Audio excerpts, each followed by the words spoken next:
ओम श्री गुरु सत्ताई नमः। सभी को प्रणाम। पिछले वीडियो में हमने सुना तोड़ना, नीचे गिराना, बिगाड़ना बड़ा ही आसान है, किंतु बनाना, उठाना कठिन है। यथार्थ में शक्ति वही है, शक्तिशाली वही है जो किसी को ऊंचा उठाए, आगे बढ़ाए। जो सिर्फ अपने लिए कमाता है, अकेले अकेले ही खाता है, उसे चोर कहा जाता है। पर हित हेतु जिन्होंने जन्म लिया है, ऐसे व्यक्ति अपने श्रम एवं संपदा सामर्थ्य के माध्यम से लोक मानस को ऊंचा उठाने का पुरुषार्थ करते हैं। वे समाज के प्रति, राष्ट्र के प्रति अपना कर्तव्य समझते हैं। वह जानते हैं कि उन्हें जो कुछ भी मिला है वो समाज का, राष्ट्र का एक अंश होने के नाते मिला है। इसीलिए उन्हें वापस भी करना है। और वापस कैसे करना है? दूसरों को देना है। अपने पास जो कुछ है वो दूसरों के हित के लिए, राष्ट्र हित के लिए देना है। ये उन्हें जो आत्म संतोष प्रदान करता है, उसकी तुलना दुनिया के किसी भी वैभव से नहीं की जा सकती। आइए इसी क्रम को आगे बढ़ाते हैं। बादल निस्वार्थ भाव से बरसते हैं। नदियां अपनी जल संपदा से भूखंडों और प्राणियों की प्यास बुझाती हैं। वृक्ष फल देते हैं, भेड़ ऊन देती है, भूमि अन्न उपजाती है। इन अनुदानों को निरंतर देते रहने पर भी उन्हें कोई घाटा नहीं होता, बल्कि वरदान की तरह भगवान उन्हें प्रतिदान भी देते रहते हैं। जो लोग देना नहीं जानते, वो छोटे पोखरों के जल जैसे सूख जाते हैं, सड़ जाते हैं।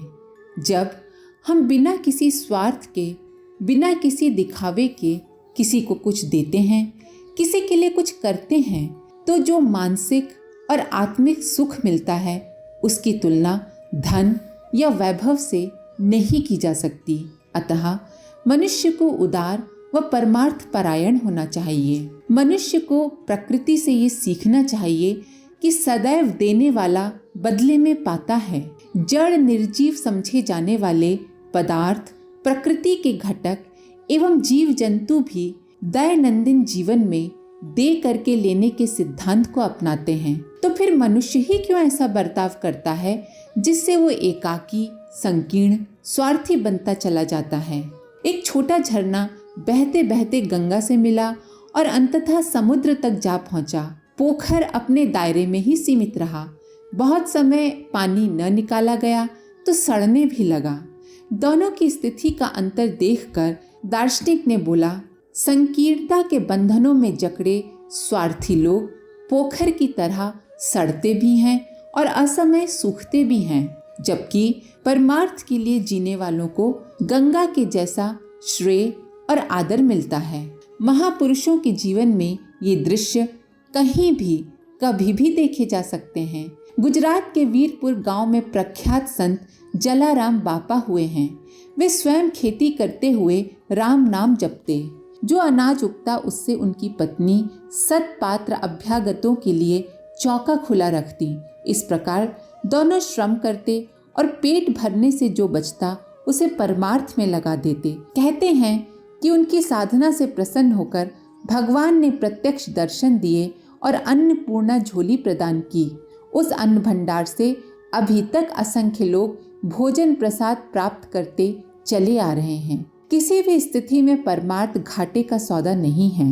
एक बार महानता के पथ पर आगे बढ़ने की हिम्मत जुटानी पड़ती है, बस उसके बाद मनुष्य पीछे नहीं जाता। उच्च श्रेणी में ग्रेजुएट परीक्षा उत्तीर्ण करने पर युवक हंसराज को अच्छी सरकारी नौकरी मिल रही थी, पर उन्होंने सरकारी शिक्षा से भिन्न उद्देश्यों के लिए चलने वाले विद्यालयों की स्थापना को अपना लक्ष्य बनाया और आदर्शवादी पीढ़ी के उत्पादन में जुट गए। एक छोटा विद्यालय उन्होंने स्वयं ही स्थापित किया। उसके सत्परिणाम देखते हुए उन्होंने उस कार्य को बड़े रूप में करने का निश्चय किया। स्कूल कॉलेजों की स्थापना में वे पूरे उत्साह के साथ जुट गए। जनता का अच्छा सहयोग मिला। फलतः पंजाब क्षेत्र में इस स्तर के छोटे बड़े अनेक विद्यालय स्थापित हो गए। उनकी नम्रता और सेवा भावना के कारण उन्हें महात्मा कहा जाता था। डीएवी विद्यालयों में ऐसे लगनशील अध्यापक नियुक्त किए गए जो छात्रों के साथ पूरी तरह घुल जाते थे। फलतः छात्र सिर्फ अच्छे डिवीजन से ही पास नहीं होते थे, बल्कि वे चरित्रवान और देशभक्त बनते थे। महात्मा हंसराज जी द्वारा चलाया गया DAV स्कूल स्थापना आंदोलन हर दृष्टि से बहुत सफल रहा। उनके जीवन काल में अनेक technical school, Ayurvedic college, normal school, शोध संस्थान, विज्ञान कॉलेज, धर्मोपदेशक विद्यालय स्थापित हुए। अंग्रेज सरकार की आंखों में वे सदा खटकते रहे। उनके विद्यालयों में राजद्रोह की गंध सूंघी जाती रही। उनको निरुत्साहित करने में अंग्रेजों ने कोई कमी नहीं रहने दी। फिर भी जन सहयोग मिला और आंदोलन को आश्चर्यजनक सफलता मिली। स्वतंत्रता आंदोलन के दिनों अनेक देशभक्त उस कार्य में प्राणपण से जुटे हुए थे, पर उनके परिवार का निर्वाह किस प्रकार हो इसका कोई स्थायी हल नहीं था। गोखले जी ने इसके लिए सर्वेंट्स ऑफ इंडिया सोसाइटी स्थापित करके उस कोष से स्थायी लोक सेवियों के परिवारों की निर्वाह व्यवस्था बनाई। यही कार्य लाला लाजपत राय ने भी पीपुल्स सोसाइटी ऑफ इंडिया नामक एक दूसरी संस्था बनाकर किया। इन दोनों संगठनों के द्वारा अनेक लोक सेवी निर्वाह पाते और निश्चिंतता पूर्वक देश के लिए कार्य करते। ये दोनों संस्थाएं सच्चे अर्थों में स्वतंत्रता संग्राम के सेनानियों और सृजेताओं की जन्मदात्री संस्थाएं कहलाती हैं। महानता तो मारने वालों को भी हृदय से लगा लेती है। एक राहगीर ने पत्थर मारा, आम के वृक्ष से कई पके आम गिर गए। राहगीर ने उठाए और खाता हुआ वहां से चल दिया। ये दृश्य देख रहे आसमान ने पूछा, वृक्ष, मनुष्य प्रतिदिन आते हैं, तुम्हें पत्थर मारते हैं और फिर तुम उन्हें फल देते हो। वृक्ष हंसा और बोला, भाई, मनुष्य अपने लक्ष्य से भ्रष्ट हो गया है, इसीलिए वो उसके पास जो कुछ है वो किसी के साथ नहीं बांटता। पर क्या हमें भी उसी की तरह नीचे गिर जाना चाहिए? एक कवि का गद्य काव्य है। मैं जा रहा था सुनसान सड़क पर, देखा एक भिखारी को, बहुत ही दुर्बल था वो। याचना थी उसकी आंखों में, देना चाहा, पर मेरी जेब में कुछ भी नहीं था, एक पैसा भी नहीं, रूमाल तक नहीं। क्या करूं, कैसे मदद करूं? अंत में मैंने उसका हाथ पकड़ लिया, उठाया और सिर पर हाथ फिराया, उसे आशा दिलाई, मैं न सही कोई दूसरा मदद करेगा, आप हताश न हो। उसके होठ हिले। वो बोला, मेरे ठंडे हाथों को अपने गर्म हाथों से पकड़कर जो गर्मी दी है उससे भी बहुत राहत मिली। आपका एहसान नहीं भूलूंगा। मैं धीमे पैरों से आगे बढ़ गया। सोच रहा था, उसने मुझे नया प्रकाश दिया, नया द्वार खोला, नई राह दिखाई। पास में पैसा ना हो, कोई संपदा ना हो तो क्या हुआ? किसी को आशा तो दी जा सकती है, उमंग तो दी जा सकती है।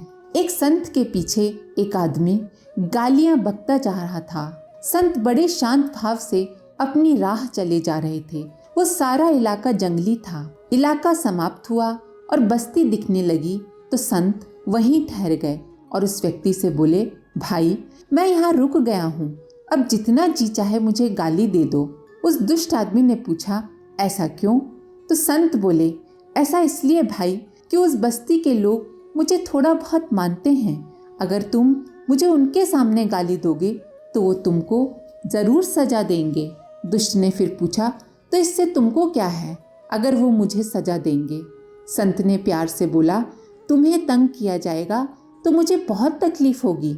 आखिर तुम इतनी दूर तक मेरे पीछे पीछे आए हो तो मुझे भी तो तुमसे स्नेह हो गया है। वो व्यक्ति संत के चरणों में गिर पड़ा। जानते हैं वो संत कौन थे? वो थे शिवाजी के गुरु समर्थ रामदास। इकोलॉजी विज्ञान के नियम अनुशासनों के अनुसार परस्पर आदान प्रदान ही सृष्टि की सुव्यवस्था का प्राण है। शरीर के जीव कोश निरंतर झड़ते हैं, नए आते रहते हैं।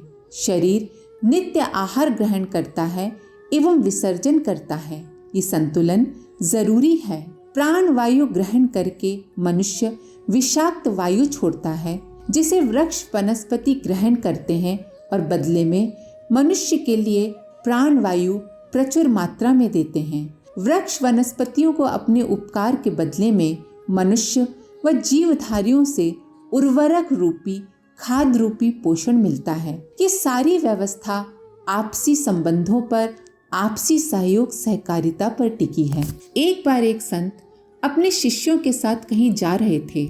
उसी समय एक धनवान दौड़ता हुआ उनके पास आया और उनके चरणों से लिपट कर बोला, सच्चा जीवन जीते हुए परमात्मा के पास पहुंचने का क्या साधन हो सकता है, मुझे बताइए।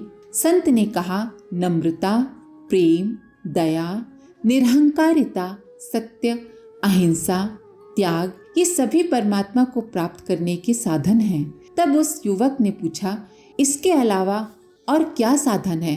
तब संत ने बड़ी आत्मीयता के साथ कहा कि इन नियमों को हमेशा पालन करना चाहिए और साथ में अपने पास जो धन है, जो अपनी मेहनत से कमाया हुआ है और जो भगवान ने दिया है, उससे भी जरूरतमंदों की सहायता करना चाहिए। इस आदान प्रदान के शाश्वत नियम का परिपालन करने से ही परमात्मा की प्राप्ति हो सकती है।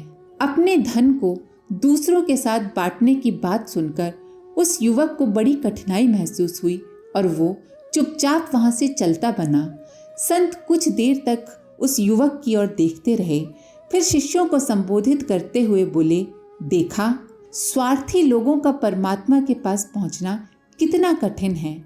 ऐसे लोग दोनों हाथों से बटोरना जानते हैं पर देना नहीं।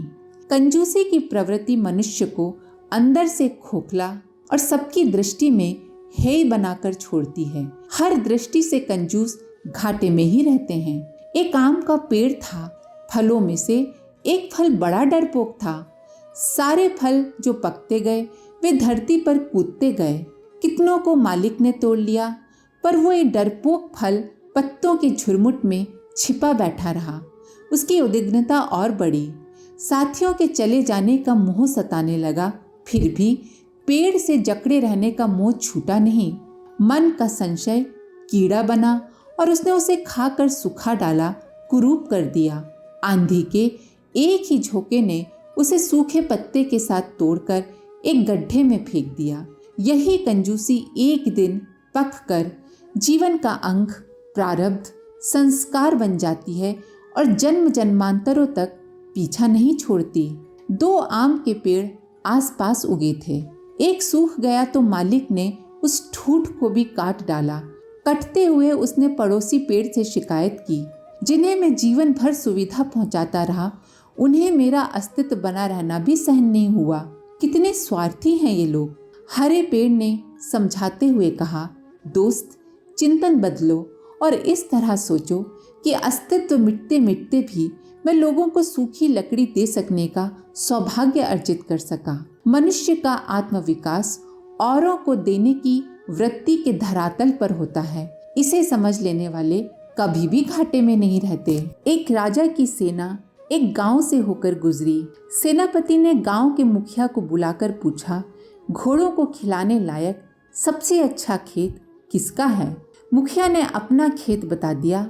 चारा काट लिया गया। सेनापति ने पूछा, ये खेत किसके थे? मुखिया ने कहा, मेरे।